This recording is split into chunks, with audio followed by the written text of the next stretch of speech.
तो तब सपने में ही मेरे को आया कि आप मूर्ति कहाँ ढूंढ रहे हो। आप सोच रहे हो कि मूर्ति माँ की जो थी, एक तो जल गई थी, जो ठाकुर साहब ने दी थी, वो बिल्कुल खत्म हो गई थी, जो ये प्राचीन काल की थी। तो बोला मूर्ति तो मैंने आपको निकाल के दे दी अपनी। तो उससे पहले भी चेले जो यहाँ के थे, तो उनके संदेश आते थे कि मूर्ति यहीं पे जी निकलेगी, कहीं इधर ये मूर्ति पत्थर यहीं पे निकलेगा, यहीं पे मिलेगा। जब 2010 में मंदिर को आग लगाई, मंदिर बिल्कुल क्रैश हो गया। तो 2011 में जब कमेटी ने, गलाधार ट्रस्ट ने इस मंदिर का काम शुरू किया, तो उस समय जब हमने कटाई की तो 6 फुट नीचे जमीन में ये मूर्ति मिली। देखिए सर, जो ये वाली मूर्ति माता रानी की, ये पांडवों के टाइम की है, प्राचीन ही है, प्राचीन काल की मूर्ति है। जब 2010 में मंदिर को आग लगाई, मंदिर बिल्कुल क्रैश हो गया। तो 2011 में जब कमेटी ने, गलाधार ट्रस्ट ने इस मंदिर का काम शुरू किया, तो उस समय जब हमने कटाई की तो 6 फुट नीचे जमीन में ये मूर्ति मिली, जो ये वाली मूर्ति है। ये किसी ने नहीं बनाई है, कुदरतकार हमें मिली। और हम ये जुड़ाना चाहते थे, पत्थर समझ गए उस वक्त कि हम मंदिर की चिनाई में लगा लें ताकि इसको हम सीमेंट नहीं करें। और जब हम कोशिश करते थे कि फुट 2 फुट या 3 फुट के ऊपर इसको जुड़ाएं, तो वो बात हमारे दिमाग से निकल जाती थी। ना मिस्त्री को याद रहता, किसी कार्यकर्ता को याद नहीं रहता। मंदिर हमारा चढ़ गया, ये शिला यहीं की यहीं रह गई जमीन।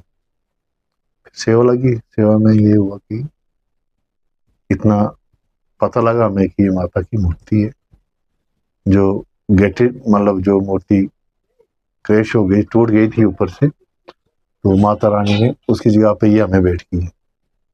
ये कैसे पता चला कि ये सर पता ऐसे चला कि ना इसके ऊपर हमें बैठने मन करता था। 20-25 आदमी हम होते थे, धमदल के होते थे, क्षेत्र के होते थे, चिलग्रांडान के भी होते थे। ना इसके ऊपर हम बैठते थे, लोग सिर्फ खाली हम इसको देखते थे।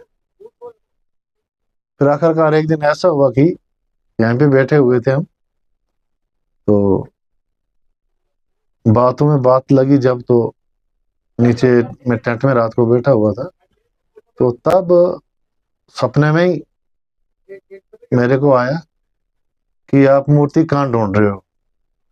आप सोच रहे हो कि मूर्ति माँ की जो थी, एक तो जल गई थी, जो ठाकुर साहब ने दी थी, वो बिल्कुल खत्म हो गई थी, जो ये प्राचीन काल की थी। तो बोला मूर्ति तो मैंने आपको निकाल के दे दी अपनी। तो उससे पहले भी चेले जो यहाँ के थे, तो उनके संदेश आते थे कि मूर्ति यहीं पे जी निकलेगी, कहीं इधर ये मूर्ति पत्थर यहीं पे निकलेगा, यहीं पे मिलेगा। मगर ये हमें मंदिर के काम करते ही मिल गया। मंदिर की इस जो ये दोनों मूर्ति, इनकी लंबाई कितनी है? पुरानी वाली सर, पुरानी वाली मूर्ति की लंबाई मैं नहीं बता सकता हूँ ना, मैं नहीं बता सकता हूँ इसकी लंबाई कितनी है। जो ये वाली मूर्ति आपके सामने है, वो 1.5 फुट जमीन के नीचे ये डाली हुई। मान कुल लंबाई इस मूर्ति की होगी सर कोई 3.5-4 फुट के करीब। अभी यहाँ पर कोई मूर्ति नहीं। नहीं, इसी शिला स्वरूप में, अब इसी शिला स्वरूप में माता को माना हमने, जो पीछे से उतारा है। तो दूसरी मूर्ति चढ़ाने की हमें कोई आवश्यकता नहीं है, क्योंकि हमें ऑलरेडी प्राचीन काल की एक मूर्ति मिल गई थी, दूसरी हमें मिल गई। हमें मूर्ति चढ़ाने की यहाँ पे कोई आवश्यकता नहीं है।